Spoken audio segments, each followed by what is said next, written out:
Shalom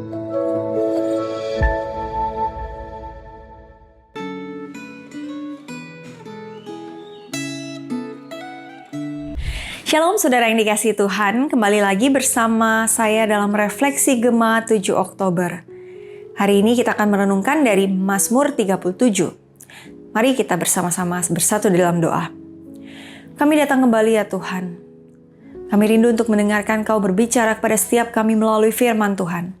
Berikan kami telinga yang mau mendengar, hati yang mau diubahkan, dan kesungguhan untuk melakukan firman-Mu dalam hidup kami. Di dalam nama Tuhan Yesus kami berdoa. Amin. Bapak Ibu Saudara, penulis Gema memberikan judul renungan kita hari ini, Jangan Iri pada Orang Jahat.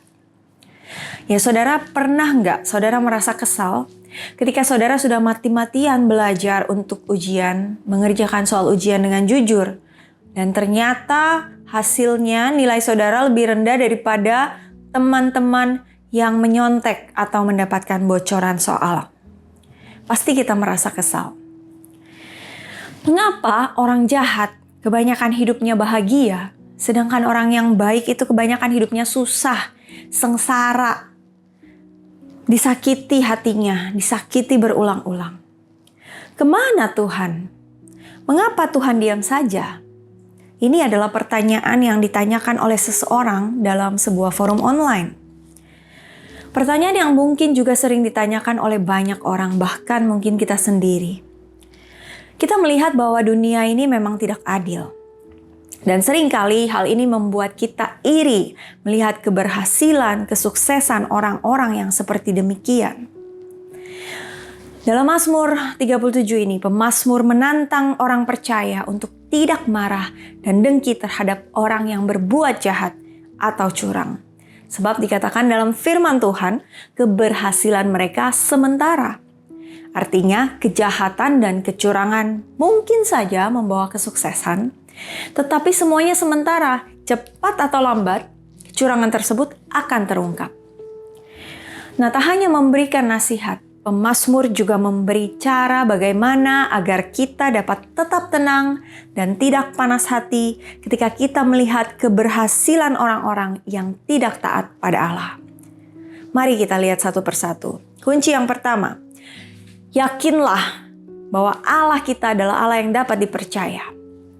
Saudara, saya mengajak kita membuka Mazmur 37 ayat yang ketiga. Percayalah kepada Tuhan dan lakukanlah yang baik. Diamlah di negeri dan berlakulah setia.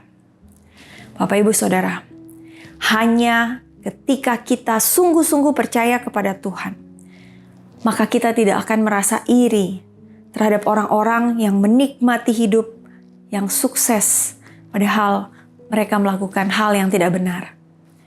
Percaya kepada Tuhan dapat menghindarkan kita dari dosa dan menuntun kita dalam hidup yang penuh damai sejahtera.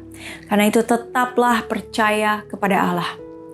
Kunci yang kedua, percayalah bahwa Allah memahami situasi kita. Mari kita buka ayat yang ke-13 dan 17. Tuhan menertawakan orang fasik itu sebab ia melihat bahwa harinya sudah dekat.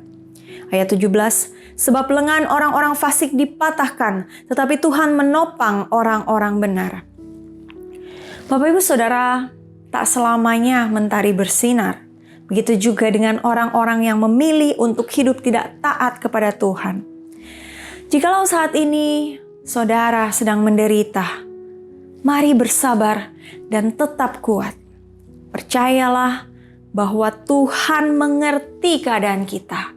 Bahwa Tuhan tidak tinggal diam, Dia akan bertindak pada waktunya. Yang ketiga, percayalah bahwa Allah akan memberkati umat-Nya. Mari kita baca ayat ke-27 dan 28. Jauhilah yang jahat dan lakukanlah yang baik, maka engkau akan tetap tinggal untuk selama-lamanya. Sebab Tuhan mencintai hukum, dan Ia tidak meninggalkan orang-orang yang dikasihinya sampai selama-lamanya mereka akan terpelihara. Tetapi anak cucu orang-orang fasik akan dilenyapkan. Bapak Ibu Saudara, berkat Tuhan akan selalu ada bagi mereka yang setia, bagi orang-orang yang taat, bagi orang yang berbuat yang baik dan benar sesuai dengan perintahnya. Berkat itu mencakup segala hal, pemeliharaannya setiap hari, perlindungan Tuhan, kehadiran Tuhan dalam kehidupan kita, dan kekuatan bagi kita untuk hidup dalam ketaatan sesuai dengan firman Tuhan.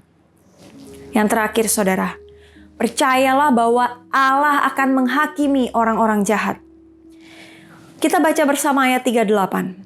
Tetapi pendurhaka-pendurhaka akan dibinasakan bersama-sama, dan masa depan orang-orang fasik akan dilenyapkan. Seperti firman Tuhan ini, kita boleh terus percaya bahwa tidak ada orang jahat yang tidak akan dihakimi. Mungkin saat ini orang-orang itu sedang bersenang-senang, menikmati keberhasilannya, menikmati kesuksesannya. Tetapi ingat saudara bahwa Allah akan menghakimi mereka. Bahwa Allah tidak akan tinggal diam. Allah akan menghakimi orang-orang yang jahat. Karena itu saudara, mari terus percaya kepada Tuhan. Dan kita boleh serahkan waktu penghakiman itu kepada Tuhan. Bapak Ibu Saudara, jikalau dalam hidup kita saat ini, kita merasa dunia tidak adil kepada kita. Dan kita kemudian mulai iri, lalu membandingkan hidup kita dengan orang-orang jahat yang hidupnya berhasil, yang hidupnya sukses. Biarlah kita boleh terus ingat Mazmur 37 ini. Janganlah kita tergoda, kita menjadi iri dan dengki terhadap mereka. Mari kita terus percaya kepada Tuhan, percaya pada waktunya Tuhan. Bahwa Tuhan akan menghakimi mereka dan Tuhan akan memberkati anaknya yang setia. Tetap jaga integritas hidup kita di hadapan Tuhan dan tetap kerjakan apa yang baik dan benar seturut dengan firman Tuhan. Maka kita akan menikmati berkat yang dari Tuhan. Amin. Mari kita berdoa. Tuhan, seringkali dalam kehidupan kami merasa hidup itu tidak adil. Kenapa orang-orang jahat menikmati hidup, sedangkan kami yang taat pada Tuhan mungkin harus mengalami kesusahan, kesulitan, dan penderitaan. Tapi melalui firman Tuhan hari ini, Tuhan mengingatkan kami untuk tidak iri pada orang-orang itu. Untuk tetap percaya dan yakin terhadap penyertaan Tuhan, bahwa Tuhan akan memberkati kami, bahwa Tuhan akan menghakimi orang-orang yang jahat. Ya Tuhan, biarlah sepanjang hidup kami tidak tergoda oleh hal-hal yang tidak baik. Biarlah kami boleh terus berjalan hidup sesuai dengan firman Tuhan, setia melakukan apa kehendak Tuhan dalam hidup kami. Terima kasih Tuhan. Kami serahkan kehidupan setiap kami ke dalam tangan Tuhan, berkati kami. Sehingga kami juga boleh memuliakan Tuhan dalam hidup kami. Di dalam nama Tuhan Yesus, kami berdoa. Amin. Tetap semangat saudara, Tuhan Yesus memberkati.